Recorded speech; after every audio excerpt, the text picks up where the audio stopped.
En el vídeo de hoy voy a mostraros una rutina de 7 ejercicios para trabajar la hipercifosis dorsal. Hola y bienvenidos de nuevo a Aula Fisio. La cifosis dorsal es una de las curvaturas naturales y fisiológicas que tenemos en la columna. Esta curvatura presenta una convexidad posterior y una concavidad anterior. La hipercifosis dorsal, o lo que comúnmente conocemos como chepa, jiba o joroba, es un aumento excesivo, exagerado, de esta curvatura fisiológica normal. La curvatura torácica va sufriendo una progresión ligada al envejecimiento. Con el paso de los años, los cuerpos vertebrales van apilándose y los discos intervertebrales, que son las almohadillas que tenemos entre cada vértebra, van perdiendo sus propiedades viscoelásticas, lo que se traduce con una reducción de la altura de estos y de esta manera favoreceremos el apilamiento de esas vértebras. En niños o adolescentes también podemos encontrar una hipercifosis dorsal.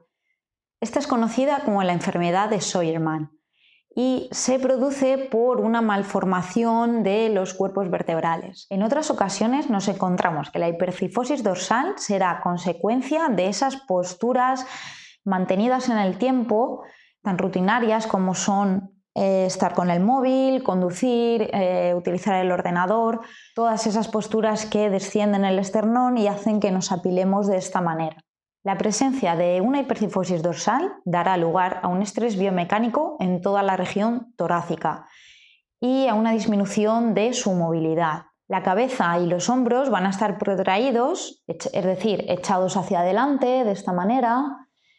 Las escápulas no tendrán una buena movilidad y en consecuencia podemos llegar a tener patología en el hombro o incluso en la cadera. También observamos en muchos casos que la función respiratoria se encuentra afectada debido a ese cierre, a ese hundimiento del esternón.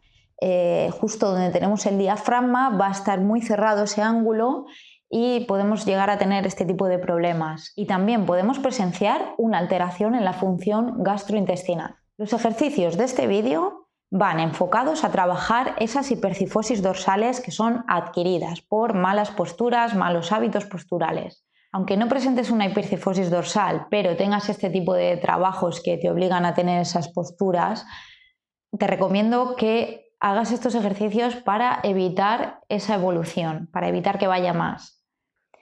Y por último, remarcar que en casos de hipercifosis dorsales en personas mayores o en personas que por su genética o su anatomía presentan esa jiba, esa hipercifosis dorsal, hay que remarcar que no es la panacea y que corregirlo no vamos a poder, pero sí que vamos a poder evitar que vaya a más, evitar esa progresión.